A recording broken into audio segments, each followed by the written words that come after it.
Let me introduce our panel. Rosie Donachie, who's BHP's Head of Corporate Affairs in the UK and EU. Sarah Sharples, Pro Vice-Chancellor for Equality, Diversity and Inclusion in the University of Nottingham. Daniel Danso, who's Global Diversity Manager at Linklaters. And Laura Dunley, Hitachi Rail's Europe Commercial Director. Please welcome my panel.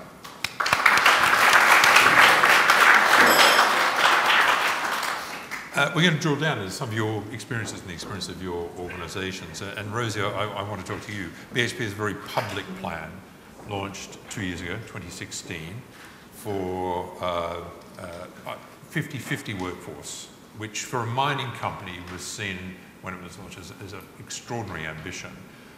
In the 2 years, you've made some progress, but what's worked and what hasn't in terms of achieving those goals? Thanks, Michael. Well, as you say, I mean, mining is synonymous with diversity and inclusion, so it was a very ambitious goal that we set in 2016 to achieve what we call gender balance by 2025. There's been a number of interventions that have worked. You know, we set our top 400 staff with the task of increasing female participation 3% year on year. In the last 2 years, we've managed to increase by 4.8%. That's an extra 2,000 women in the company.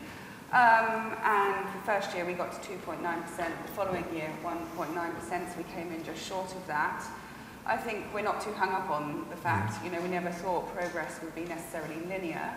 But, you know, first and foremost, before I get into what works, I think the thing that we've talked about this morning, which is the commercial case, I think that is sort of open and shut at BHP and communicated very transparently from the top of the company by the CEO, which is what we know. And again, it's not necessarily causation, but we know that our most diverse sites outperform the company average on factors such as productivity, inclusion and health and safety. So they're particularly you've got real measures on the ground that demonstrate a commercial advantage in having a diverse workforce. We've got insights, yes, and I suppose we measure these in the same way as we would put targets on greenhouse gas emissions or water usage. So 2 years in, what do we know that works? Well, there's no silver bullet. I think it's a range of interventions. What has been game-changing, first and foremost, is the sort of normalisation of flexible working, both at operations and at the corporate level. Close to 50% of our workforce globally work flexibly, and importantly, 70% of those are men. I think, you know, the policies aren't gendered as such, but they have good outcomes for men and women. I think, in addition to that, you know, we've got a problem like most sectors around retention, and we've done a deep dive into why women are leaving. It's coming down from a relatively high baseline, but we've looked at that, and we've got a sort of a campaign, again, led by the CEO, which is around respectful behaviour, because these, what we call microaggressions, are reported back, and we're really addressing those. The pay gap. I think we've got in our last financial year, it was just below 10%. We've taken conscious action to rebalance some of those pay gaps. So we did a pay review in the last financial year.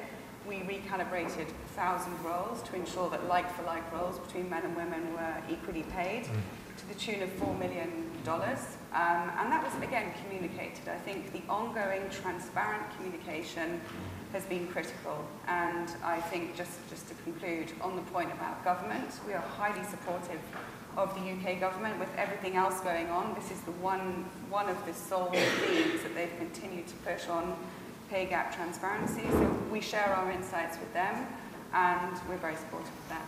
Okay. Laura, let's turn to Hitachi Rail in the UK. Now, Japan has a policy of bringing more women into the workforce. But let's bring it down to where Hitachi Rail now sits. What actions have been taken, and where are you on the scale of reaching parity? I think Hitachi Rail has a lot to do, and I think the statistics that we saw earlier about Japan is really something that I've observed. I mean, I joined Hitachi Rail 18 months ago, and so I think some of the information I have is observations as well as some kind of factual evidence.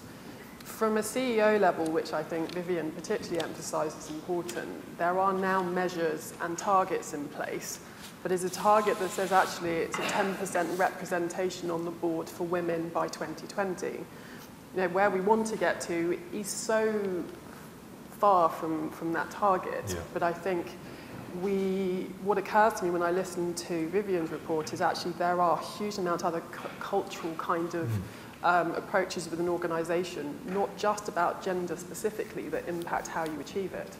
So the attitude to how you promote people and how loyal people are to companies, particularly in Japan, is a particular, I think, barrier to change, because the process is really to promote from the front line all the way up through the organisation, depending on that performance of those individuals and the loyalty and the age.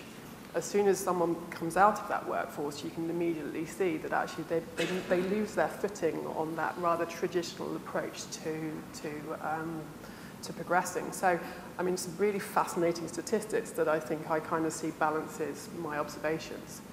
I think what I see is a real understanding that change is essential and necessary, which I think is probably a very important start to actually bringing in greater policy changes and things, but there are a lot of things that need to be examined in one go. We have very low board representation from the Hitachi Global, but the managing director of Hitachi Rail Europe, who is well known within the UK rail industry, and a woman who well represents women in that industry, has really pushed the diversity agenda through to that board level, with actually a lot of appetite from people to listen to that. So I think that's a really great step forward. Within the UK, we are really pushing forward on maybe some simple initiatives, something that really starts giving us evidence and reasons to show the benefits of change. But it occurs to me, listening to some of the discussions already, that some of the measures that would demonstrate value, rather than just a straight KPI that says this is the number of women we have in particular roles, it's something we need to work through. And actually, I'd be fascinated to explore that further. I mean, I think the fact that I'm here is quite telling, because I don't have diversity in my title. In fact, my involvement in the diversity in women in the workforce agenda really only started a couple of months ago, when Hitachi has Women of Hitachi summits, and when they were looking for senior leaders to actually come along and participate and actually lead some of those, there weren't that many women that they had on that list to approach. So I became the keynote speaker for a recent event, and it's a fantastic event and something that is globally growing. So I think there's a real appetite for change. I think we need to start getting more people responsible for actually delivering that change. And I think the more coherence in some of the strategy, but there are a lot of things that I could explain we're doing with Hitachi Rail Europe, which I think shows the approach we're taking. So there is a move, but perhaps long way to go. Yes. Dan, let's turn to Linklaters now, and not only Linklaters itself, but the clients that you're dealing with. What progress is being made? What policies are being introduced? And where are you on the scale of reaching diversity, parity, equality? Wow, that's really loud, isn't it? Morning. First of all, thank you for giving us this opportunity to come down and talk about this, because I think over the last couple of years we've seen a marked change in the approach to diversity and inclusion, the level of understanding across the region, and again, the interest in the initiative. I think one of the things that we've done that has been successful for us was localizing our strategy. So we have a global strategy which I helped to write and then implement into the 30 countries that we're in. But it wasn't until we actually went on the ground and spent time in those locations to help identify both champions at partner level, to make sure that some of the things we said we wanted to do were actually going to get done. But also to kind of find out from not just the expats that are over there, but the indigenous population of people, how they view some of our approaches to diversity and inclusion.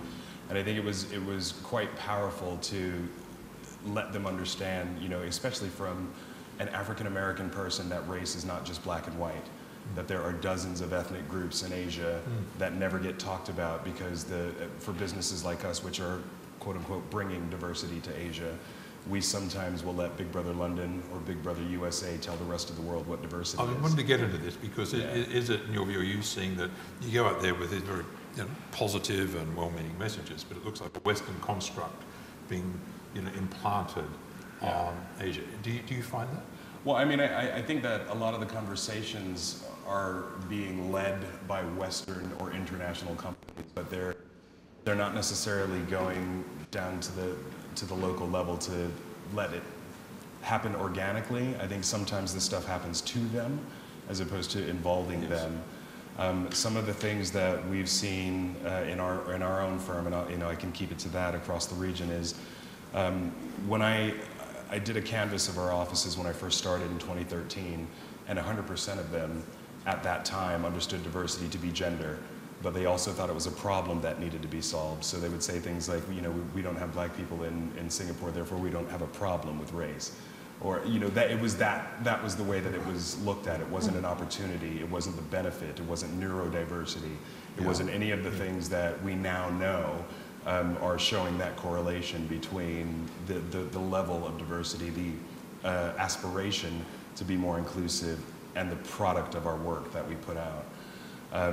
We noticed that we weren't going to be able to move things on our own, so we focused on building critical mass by connecting with different clients, not just in our industry but outside, to start to build kind of a communal consciousness and support system for a variety of different things.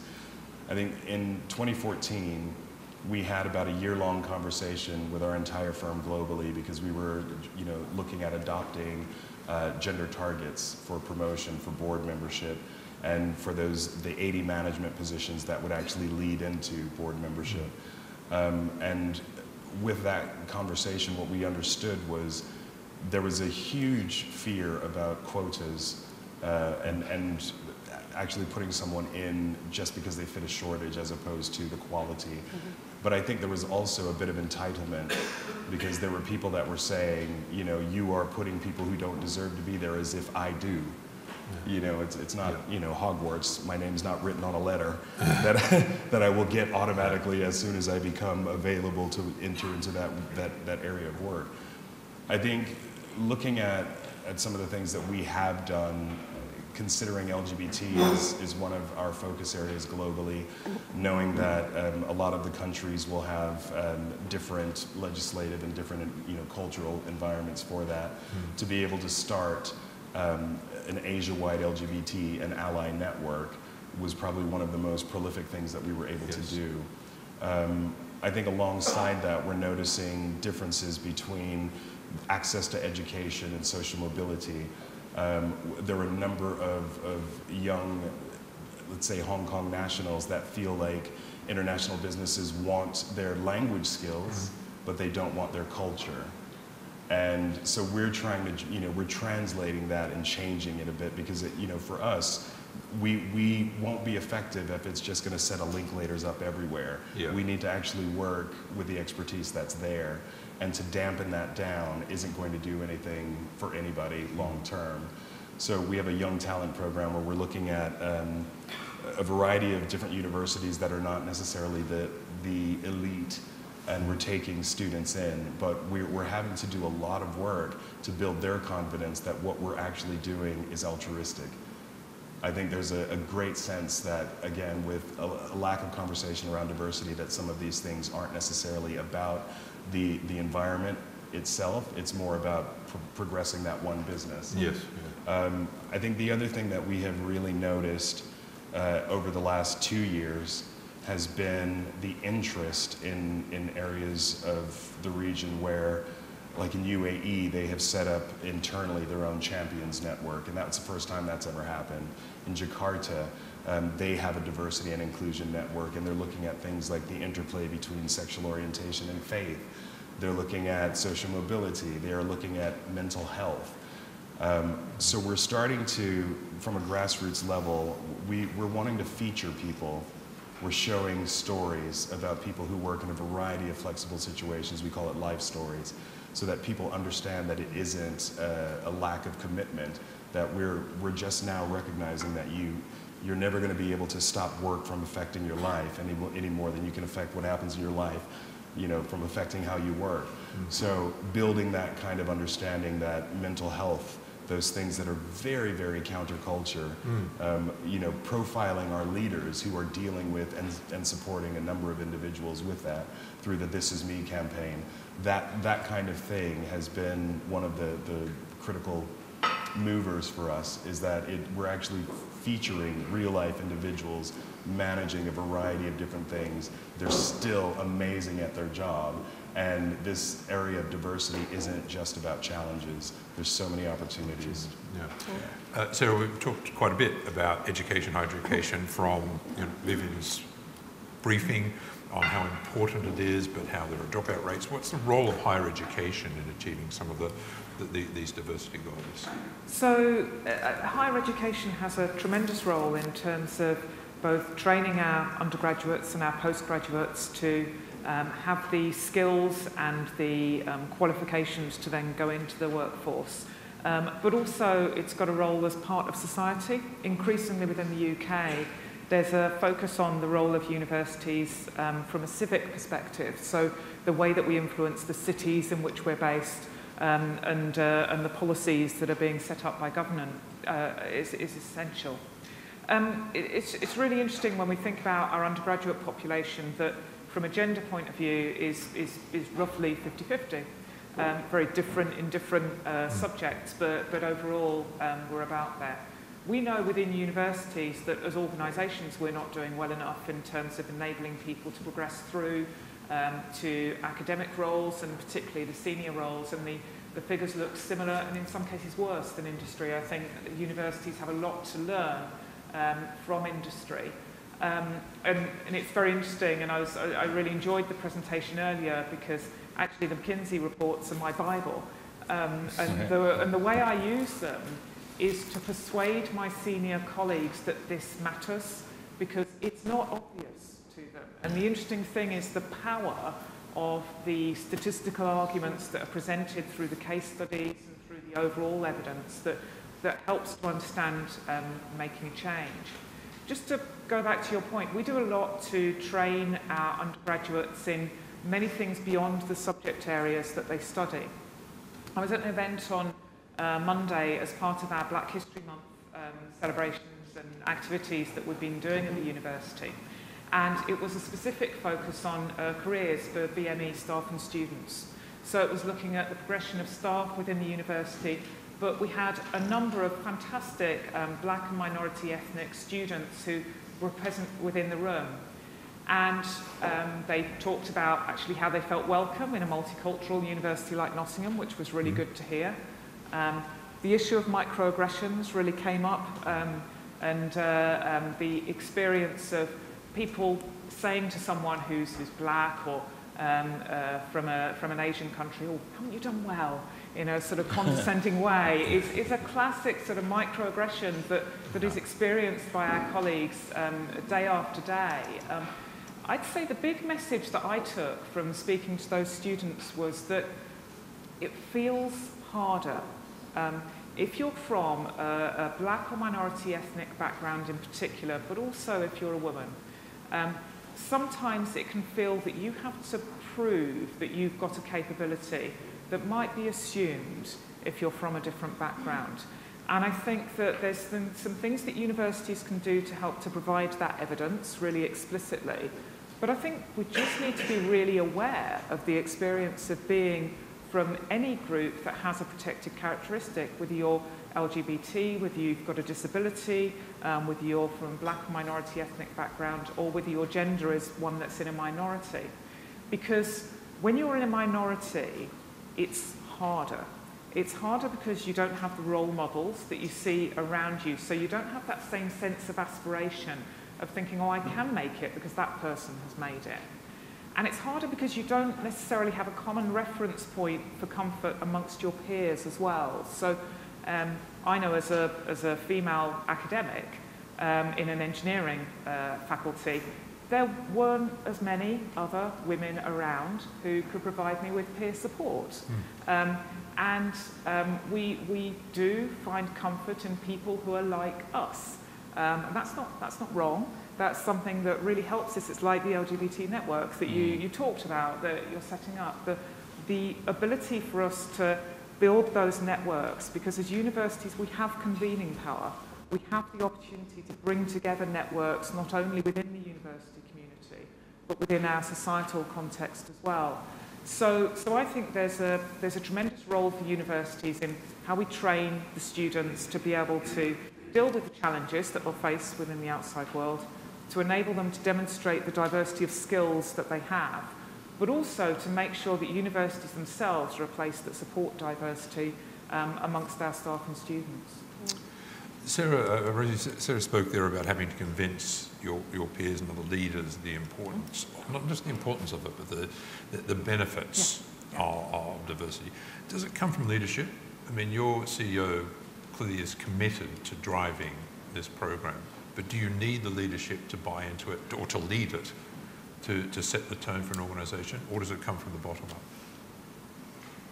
I think on balance, absolutely from the top down. Yeah. I think the tone from the top, and I think the McKinsey report got into this as one of the 5 or so recommendations, is absolutely instrumental. There was a piece in the Harvard Business Review last week talking about men lower down in organisations who get involved in women's networks and how they're deemed to be wimps. When you've got somebody at the top of an organisation, the CEO, the most powerful person, buying into this, communicating it, actually hardwiring it into the senior management's KPIs, it can't help but have effect.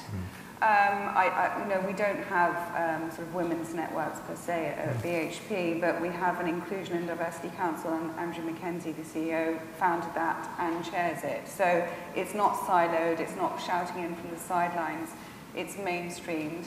And I do think that more generally, having sort of male advocates for this agenda has been critical. One of our asset president for in one of our coal operations in Queensland, James Palmer, on the portal spoke about how he works flexibly to enable his wife to work. Got a lot of stories like that. Yes. Very powerful messengers. So I think the fact that Andrew's put this front and centre of his own sort of personal agenda has made it a sort of commercial and moral sort of imperative, has been game-changing. Yeah. The Hitachi experience, is there, from the very top, again, the Japanese government has made there's a policy to bring women into the workforce, the economy needs to grow, but you can't speak for all of corporate Japan, but in Hitachi, is the top leadership not only buying into this, but leading diversity? I think there is, but I think it is coming from UK maybe more than other areas. Yeah. I mean, Hitachi Rail has 3 key regions, and it's UK, Italy and Japan. Now, all massively culturally different and very much with their own different challenges. I think for Italy, a lot of its centre of workforce all comes from the same region and the same area, and there's a tradition of people following into the same industry and the same approaches. In the UK, the market is much more fluid because the way people are much more approach their jobs much different and their careers. So it is much more accepted that you get some cross-fertilisation from different companies, bringing different experience and different views. I mean, what's quite telling for me is within Hitachi Rail, when you look at all the exec teams, I am the first person in the organisation that works flexibly. Really? And it was something that I specifically requested, but actually was the first time it was accepted as well, and was quite groundbreaking for our Italian and Japanese colleagues to understand that that was something there. But actually, to the counter it, there hasn't necessarily been maybe the expected negativity to that either. In the UK, I think we're kind of leading further by pushing forward activities. We've created mentoring circles. When myself or other people visit Japan, we also create some of the particularly women-focused mentoring circles. I mean, and they're fascinating because actually you've also got to counter your own preconceived views of actually what does someone want in a workplace and what actually are the barriers to them achieving it. And they are much wider than just maybe the company attitude, as the report is very clear. The other things we look at are how do we recruit people into our workforce? I'm from historically rail. I've been in the rail industry for 16 years. It's traditional about 15% of that workforce is and given that the workforce are predominantly, I suppose, the front end of the delivery end, you basically have predominantly engineers and operational teams at those, and they're not traditional places where women seek to go into that market. So we're doing things like holding women-only events. When we look at apprentices, we are particularly championing approaching various places where we want to give women a greater understanding of what it means to be in the workforce and maybe dispel the myths that people have. So there's a lot of different activities that are kind of coming together, and we're doing more partnering. So I think we probably need to do much more work with our supply chain when we get more mature with our plans. But in terms of partnering and understanding the balance of benefits where there's skills gap, the skills gap cannot just be identifying a certain smaller segment of the market as the opportunity to find it in. The skills gap means that actually the earlier you start in terms of junior schools, senior schools, universities, you're actually giving people more understanding of what they can achieve or where they might want to be interested to move to. So I think there are lots of activities that are coming together. I think the key thing for me, and particularly listening to this, is we have to keep demonstrating what they're actually delivering, so that actually we can demonstrate the measures, we can demonstrate the benefits, and some of it is, those kind of PR activities, but some of them will get us to the point that we can demonstrate specific important KPIs and measures that says this has delivered this kind of change. I think the key question for me, particularly listening in here, is what is a realistic speed of change? Yes. So, and I think that's something I'd like to go and take back to some of my team and talk about, because actually I think we've got to balance the desire to make changes, but actually I think, as I heard you say, you've got to, it's about individual people changing the choices that they make, whether it's they're in a position of leadership to change those choices, or they're individuals coming up that have a decision to make about what they believe their opportunities are. Right. And so I think I really liked the idea of the more profiling. And I, at the Women's Conference recently, I kind of shared all my various experiences, good and bad and certain things. And I said, I work flexibly, and there was this kind of silence in the room. And actually I thought, brilliant, there's a start. So. Great. We will open up for questions, very keen to do so. Please, we'll put your hand in the air and we'll go around. But Daniel, one quick one to you first. Professional services are not known for their success and diversity. So you're saying that you've given us some fantastic examples of what work you're doing.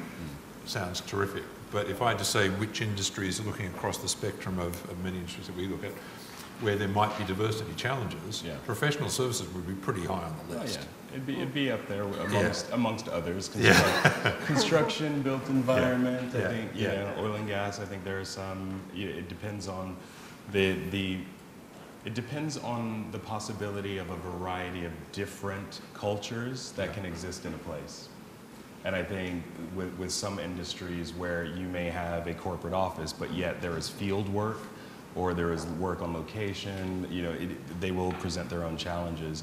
I just wanted to say really quickly about the leadership element of that. I think in the legal industry, we're in a unique position because, I've got 450 CEOs. Exactly. Is that one part of the issue?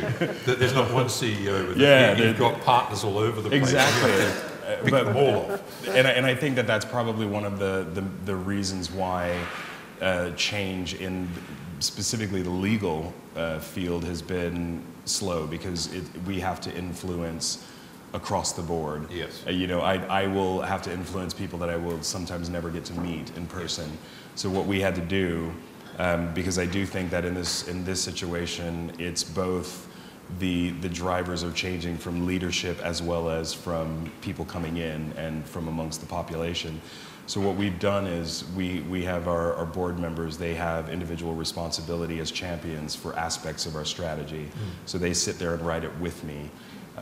They also, in order to make sure that these things are going on and that we have the pulse of the firm, they're reverse mentored by individuals who are very junior and diverse from a variety of spectrums.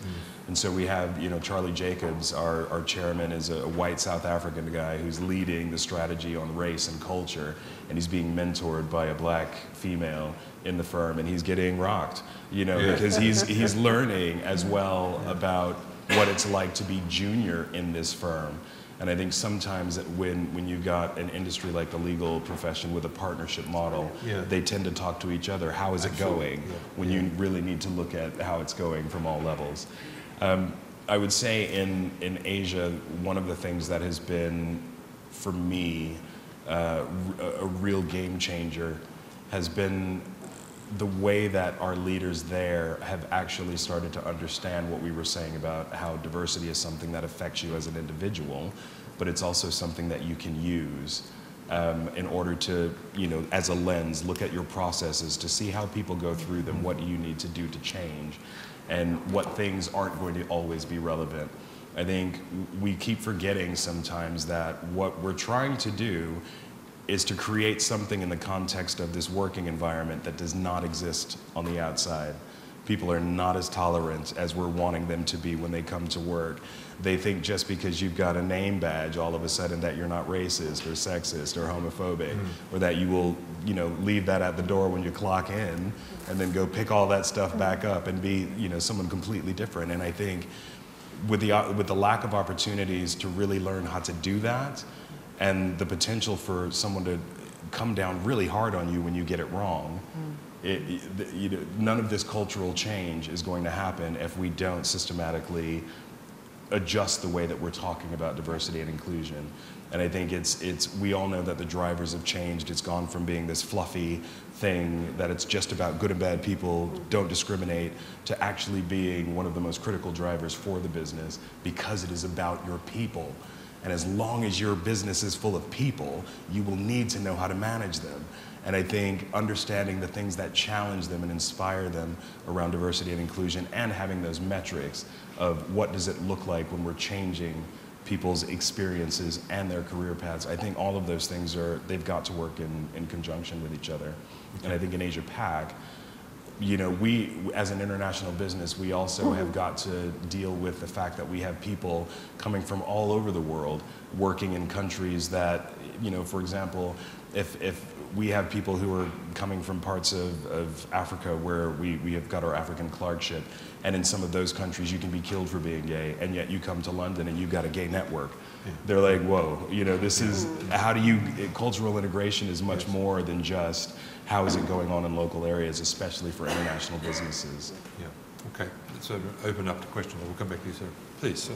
I will give a microphone to you. Name and organisation, please. Hi, I'm Emmanuel. I'm from Hewlett-Packard Enterprise, so we're a big tech company. My question, I suppose it's more of an observation, is don't you think the benchmarks for what diversity is varies according to who you're speaking to? Because I work for a big tech company. We have a diversity policy. We have a chief diversity officer. Some companies who have great diversity statements don't even have one. So your definition of diversity, yours and yours, I think may differ from mine. I personally think they have to be reflective of the demographics of the country. For instance, in the tech industry, Intel have been lauded recently because they had, I think, 5% African-American representation in their workforce, 9% Latino, and everyone was saying, isn't this great? According to the American census, there's 14% African-American community and over 17% Latino. I see that as a huge drawback, but Intel have been getting great headlines. My boss for years was the only major female of a tech company. So I never got a single question asking about our representation and our diversity internally, which was great for me, made my job much easier. But it again shows that there's a bit of a tone deafness. So don't you think the fact that across the board, when you see different diversity statements, different diversity policies, actually the people who are making decisions about diversity may not be getting them right? And if that's the case, don't you think the problem is at legislative level, and that there needs to be a uniform definition of what diversity is that we can all basically agree on? But that in turn leads to another question, that maybe there's an underrepresentation problem at legislative level, which means the people making those decisions could also be called tone deaf. But anyway. Really good point. And maybe you did touch on that, having more balance in legislative bodies so that the thinking about these issues come in. But I want to turn to you, Sarah, the academic view of what is diversity, define it. because there are different views up here. So it's really interesting. My role is I'm Pro-Vice-Chancellor for Equality, Diversity and Inclusion. And I think we need to think about all of those in the round.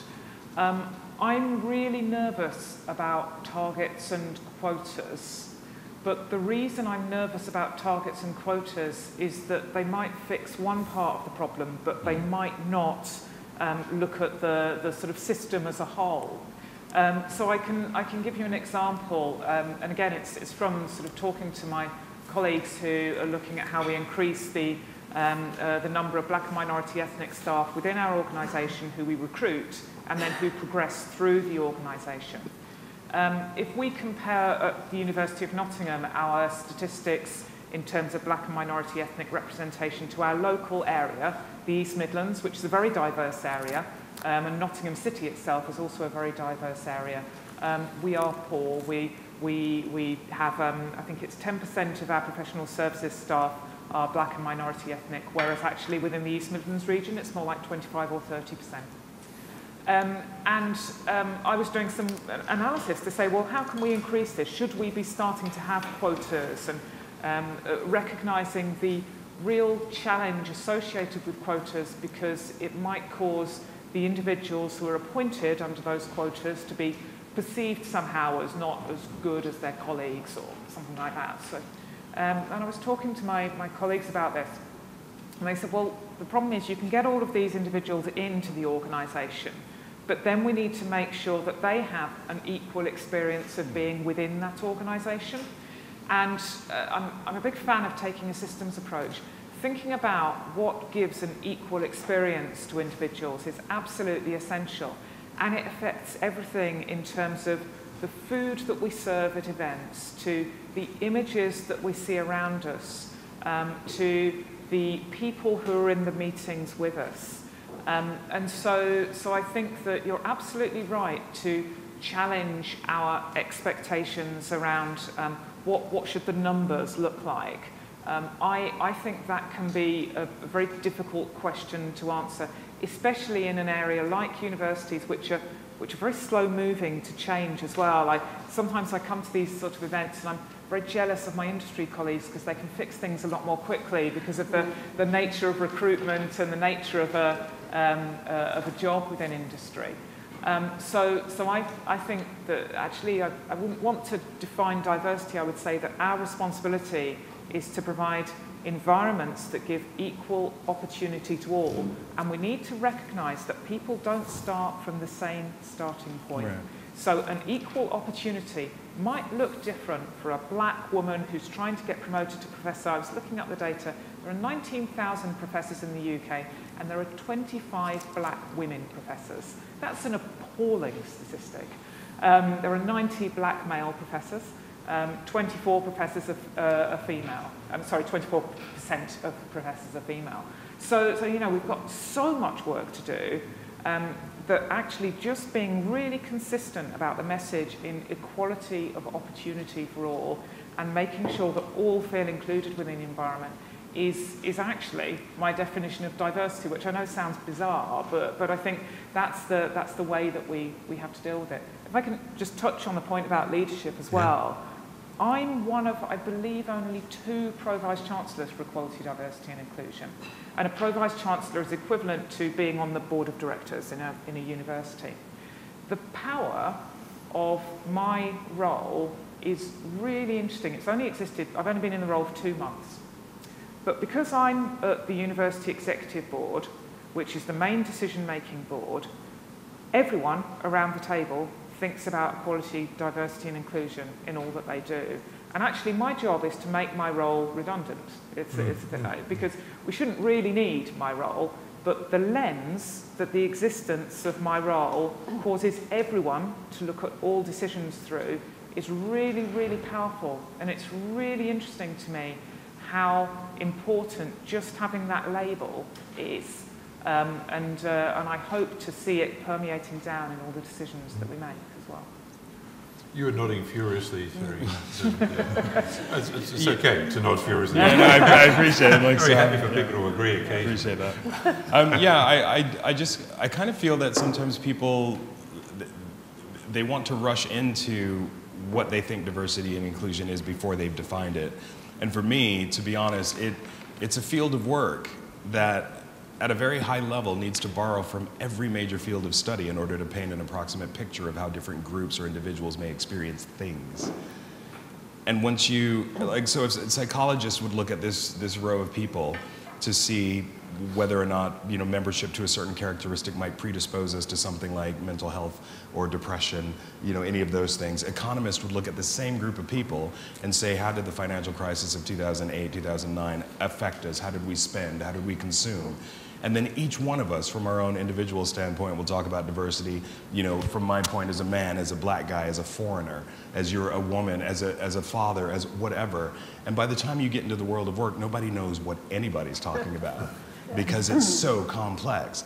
And I think, again, that if you can think about diversity in the sense that it is a thing that you can apply in order to investigate how people will experience something, either on a very personal level or on a procedural level. How do they experience your brand, your recruitment efforts? How do they experience your appraisal process?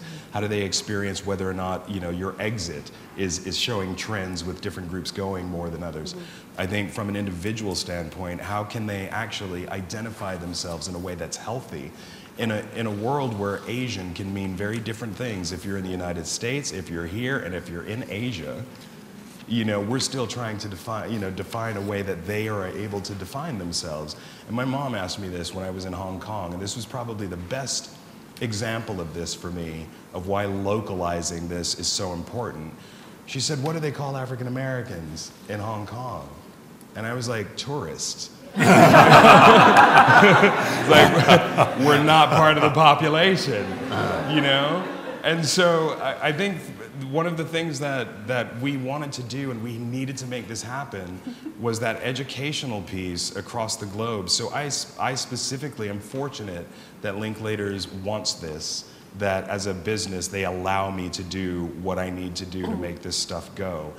I've gone to every single country that I can physically get to and that I am legal to go to, because there's other characteristics I did not disclose that challenge that. And I think I did unconscious bias training. I developed that, and I did 25 different versions of it to fit local laws, pop culture, demographics, because we cannot talk about diversity from one standpoint and expect change to happen on a global scale.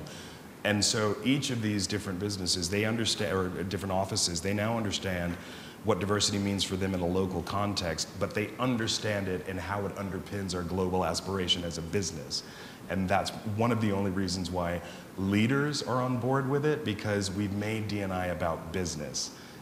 Yes, it is about how we get along, but we've made it in this context about what it needs to be, how we're going to actually maximize the potential of everybody in those offices, and in turn maximize the potential of our business. And if you're not thinking that way about diversity and inclusion, you're still only dealing with behaviors. And that, that is relevant, but it's not the whole picture. And I think people aren't looking at the whole picture of diversity. Okay, we've got time for one more quick question, please. Yeah, hi, thanks. It's a very exciting discussion. So a couple of things from in the academic world. I did my research in diversity and inclusion, and it was very difficult to do something that is not based on Western theory. So if you could just take that back to whomever. But I did manage to get through. It was very challenging to use post-colonial or other fields to bring into management and talk about it. So glad to hear you there. But should we be changing this terminology to inclusion and diversity? Because sometimes this keenness to count diversity results in backfiring in terms of inclusion. So isn't it really inclusion? For example, I worked with a bank, a UK bank, on their assessing why their LGBT policies in India were not working. And it turned out this eagerness to count the number of people who would identify as LGBT backfired and actually made those who would be in that population more uncomfortable. So it didn't fit, and why didn't anyone join the network? Whereas informal confidential conversations demonstrated that they felt comfortable enough. They just did not want to be called out for a lot of reasons. So it's more about inclusion than diversity, and how would we actually put that into KPIs? Please, we'll start with you, sir. So I think the very end of your question was really interesting. So is it more about is it more about inclusion than diversity? And how do we put that into KPIs? Because so my responsibility is for all parts of the university. And I use the example of the power of the McKinsey report. It works really well with my engineering and science colleagues. It works really well with some of my professional services managers. I'm afraid that my arts and social sciences colleagues might not necessarily feel quite such an affinity with the arguments that are made on a sort of a quantitative basis. So having those arguments, it's like your 25 versions of unconscious bias training. Having the arguments and the evidence for different parts of an organisation that covers such breadth as a university does, and as many other organisations do, is really, really important. The challenge is the last part of your question, is the KPIs. How do we have key performance indicators that don't reduce people to numbers? Yeah. Right. And this doesn't just apply to the reluctance to report characteristics that people are absolutely within their rights to choose whether to disclose or not. We have a really interesting challenge around disability disclosure. In the UK higher education population, fewer than 5% report as being disabled. And we do not know whether we as a university sector are doing badly at recruiting disabled individuals, or whether people who are experiencing a disability are reluctant to report that disability when they're within a university. And I think it's probably a combination of the both. The problem is that, again, universities are increasingly measured, as other industry organisations are as well. And unfortunately, the stories that are so powerful for persuading the people within the organisation to change are difficult to report in terms of key performance indicators. So I'd like to see us move much more towards a sort of case study based approach for being able to demonstrate our performance in terms of diversity. I fear that the league table culture that particularly affects higher education, but also affects industry in terms of some of the employer indexes and things like this, makes us tend towards the focus on the fixing the numbers. And I think that we need to challenge back to the policymakers to really, really reduce, where possible, the inappropriate use of statistics to be the sole measure of our success in terms of inclusion, because I think it's about much more than that. Thank you. We're almost out of time. I want to ask one final question, if I may. And it circles back to something Vivian said to me up here, that the lead really should come, or much of the lead should come from the private sector. That can affect the most change. That's where it should, if it hasn't already started, which should accelerate.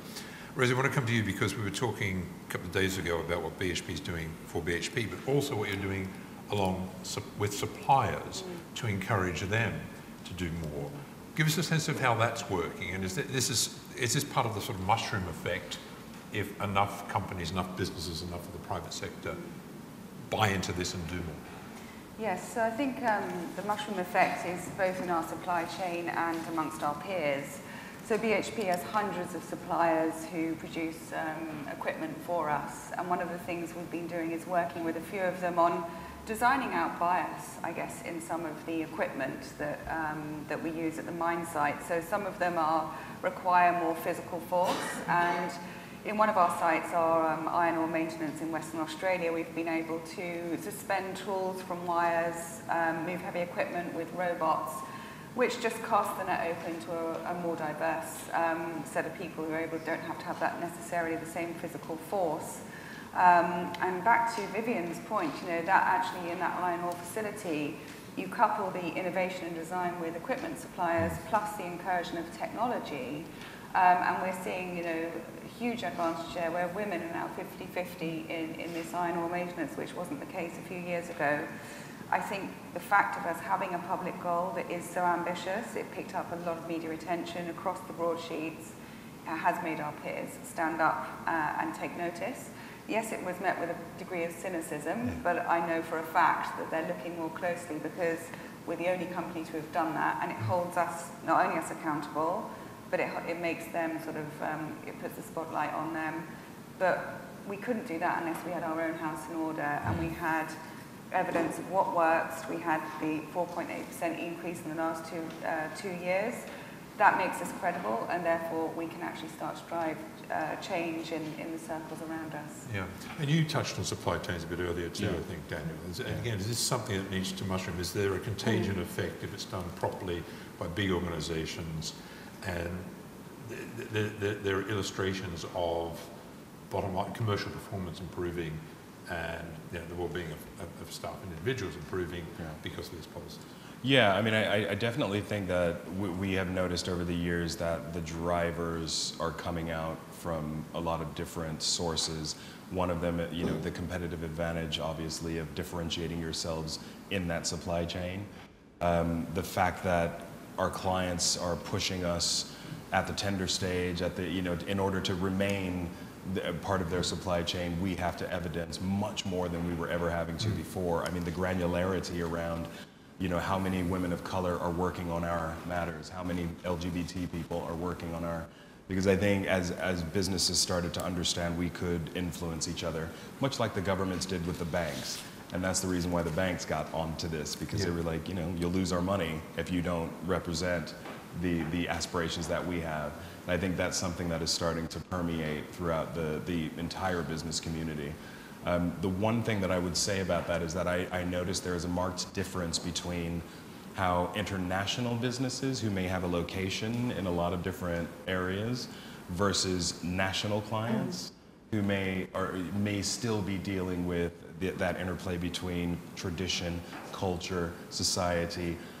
There's a slight difference with that, but the trend is that a lot more of the national clients, like the national Singaporean, the national Japanese, the national Hong Kong, or even Shanghai-based companies, that they're actually starting to collaborate a lot more, and I think they're understanding much more of what the international businesses are trying to say about an inclusive society.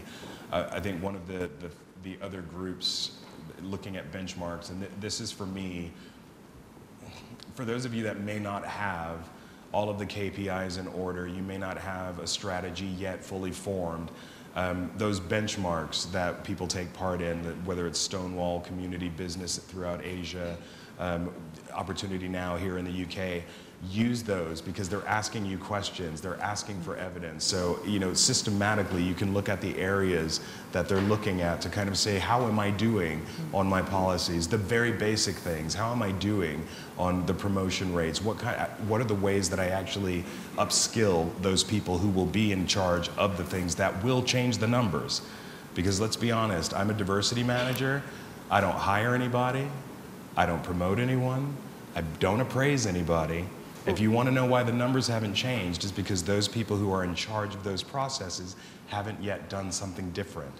And so for me, everything that diversity and inclusion, this field of work is trying to do, is to get them to the point where they recognize an opportunity to do something different, but have the metrics behind it that show that it's not a detriment. It's going to be uncomfortable because, like I said, we're asking them to do something that may not be what they do on a normal day-to-day basis. But what you're trying to get them to understand is that that change will actually benefit them as a business. And so use those benchmarks, use them as a touch point, and to investigate where you're at, and be able to think about implementing some of what they're looking at. I think that there's a lot more material out there than I think people want to recognize. I think the trend that I'm seeing is a lot of individuals, especially in areas where they think they've been having the diversity conversation for years, but they've only really been talking about gender. They need to actually understand that this is what is going on in the rest of the world, and you can still be a brilliantly operating business, but you won't be relevant for long because the world is changing quite dramatically around us. And the World Bank says that something like 45% of the people that are currently in the world of work are working in countries that they're not from. And so all of a sudden that idea of cultural integration takes on a whole new nuance. There's a lot more savviness around diversity and inclusion if you use it correctly and use those benchmarks as a base. Really sorry, we're out of time. I know there are more questions, I apologise, but after, or shortly we'll be adjourning for coffee, so please stick around. I'm sure our panellists will be happy to stick around and ask more questions, but please join me in thanking the speakers, Rosie Donachie, Sarah Sharples, Daniel Danso, and Laura Dunley.